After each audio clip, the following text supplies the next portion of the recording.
Tonight in RCVTV, we're going to be talking about battery safety.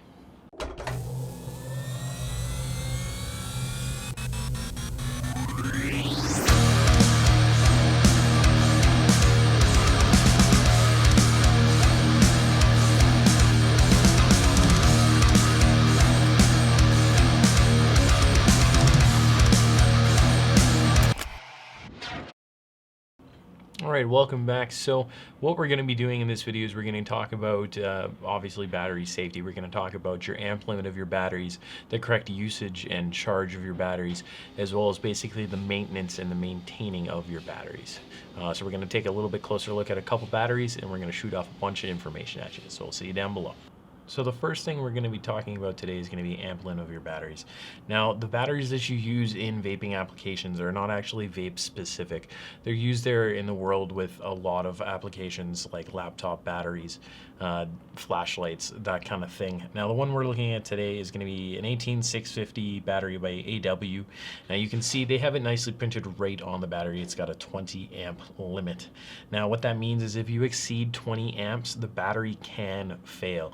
It'll fail catastrophically, either venting or even leaking, and it can cause some really bad damage to either your mod, yourself, or the people around you. Some of the other batteries out there don't actually have an amp limit marked on the actual battery itself. Some of them have it on stickers, some of them will have it on the box. This guy's the Samsung 25R. You actually don't have any of the amp limit, the mAh rating, or anything of the like on the battery itself, or even on the box that they usually come in. This would be the type of battery that you would want to know the name of. You'd want to go online and find the exact information, either specifically from the manufacturer themselves or someone who actually is doing real-world battery testing on these things. So for the use and charging of batteries, you're going to want to make sure you use the correct battery for your type of device. So something like the Subbox Mini here, this guy takes a single 18650 cell. You'd want to use something with a higher amp rating in this guy. He does have a cutoff on the resistance of the coil, so it does basically allow you not to go over a certain amount of amps. That being said, it's still good to use a higher amp drain battery inside something like this guy, just because it does have a higher wattage. Now, something like the VaporShark DNA 200, although it comes with a battery, it's technically replaceable. So it's a LiPo cell, so this is a little bit different from an 18650 battery. With these guys, most of the stuff we're going to be covering in this video is not going to apply to it.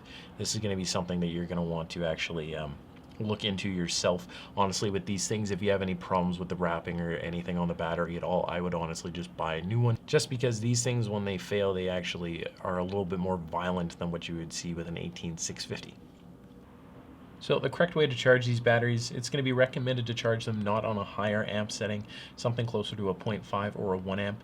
You're never going to want to leave these things unattended. That would be including falling asleep while charging them or leaving them at home while you go out. If you have any questions about charging these batteries, you're going to want to refer to our battery charger videos. There's a 2 and a 4 bay as well as a 6 bay video. Links for those will be down in the description.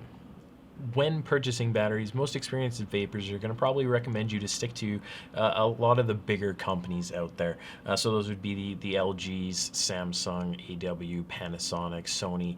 And that's just because there's a lot of companies out there that will take cells similar to, let's say, the 25R. They'll rewrap it with their own label, and they'll actually put a higher amp rating or even higher mAh ratings on there than the battery is actually capable of doing, which can cause a lot of problems, especially if you're going to be using these batteries on, say, a mechanical mod or something like that. So always please be comfortable with the batteries that you're going to be buying. Make sure the person that's going to be selling them to you knows their ratings, as well as if you're not comfortable with buying the battery, don't. You don't want to be putting yourself at risk. If you do have batteries that you're actually concerned about, you're going to want to definitely go to your local vape shop or find an experienced vapor to see if they actually know any information about those batteries.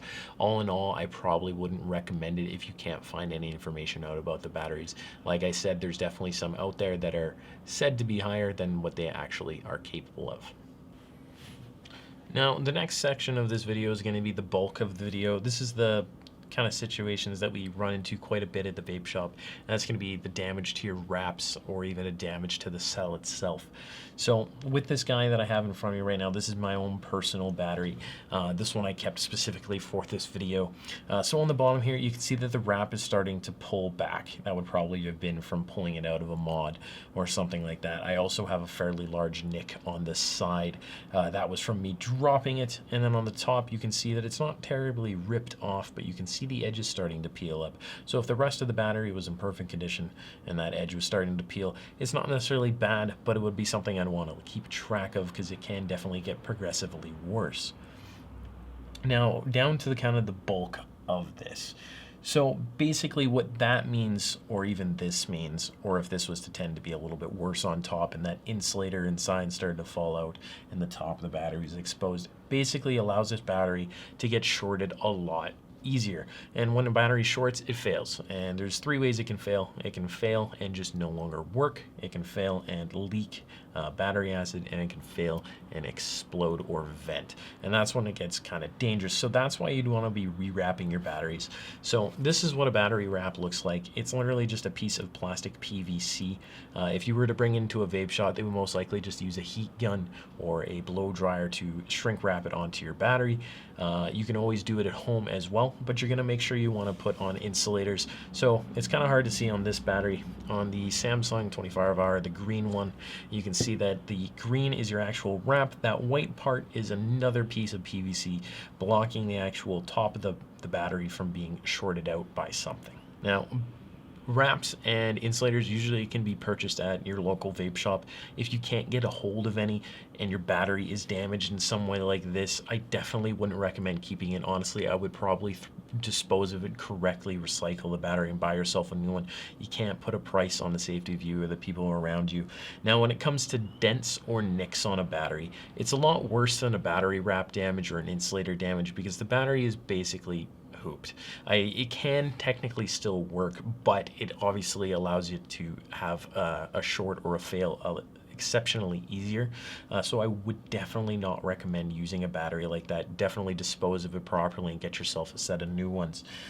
I have a damaged battery here, and I just want to use this to show you guys the actual components of a battery. It's fairly simple. So you do have your wrap, which you can see on this one is nicked up on the top and the bottom of it, as well as the insulator section is being kind of peeled back. So what I'm going to do is I'm going to show you the different parts here. So the top end, which is your button, is your positive. You can see that it's actually a raised section above the battery. If this section of the battery gets pressed in, it can definitely hard short the battery out very, very easily.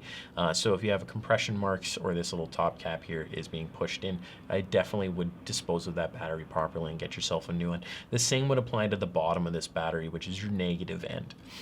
So on this section, if any of this is squished in or compressed, it's not as bad as the top section, but obviously it can help cause failure with the batteries a short or an arc of some sort. So what I'm going to do is I'm going to rip off the casing and I'm going to explain one more thing here. The last two things I want to show you now that I've torn this battery apart is this little guy right here. So this is your insulator. It's made of the same material as your battery wrap is. It will usually just sit on top. The shrink wrap of your wrap itself will hold that in place so it doesn't move around. You can also get ones that have glue on them, so it's a little bit easier and you don't have to worry about it falling off if you do have to rewrap your battery. Now, the last thing I want to mention is why it's dangerous to have nicks in your battery, specifically on the sides, the top, edges, and the bottom. Now, that's because this button is positive. Every other piece of metal on this battery is your negative end. So if you had a small nick right here and you had your positive end obviously right here, all it would take is just a small piece of metal in your pocket, car keys, change, or even something on a table. If you just rolled the battery towards a pile of stuff, it can definitely short the battery out, immediately arc, and then you have yourself a failed battery, either leaking or even venting. So the last thing we're going to talk about is the transportation of your batteries. Now, although this Samsung 25R I have here has no nicks, no dents, and the insulator's in perfect condition, it's still dangerous to transport something like this. And that's because if you threw this in your pocket and you had a little bit of loose change or keys in there, or even threw it in, say, your backpack or your purse and you had a little bit of something in there that was metallic, it can definitely short out the battery very, very easily. There's been many cases of people having batteries vent in their pockets, which will definitely lend you to a trip to the hospital.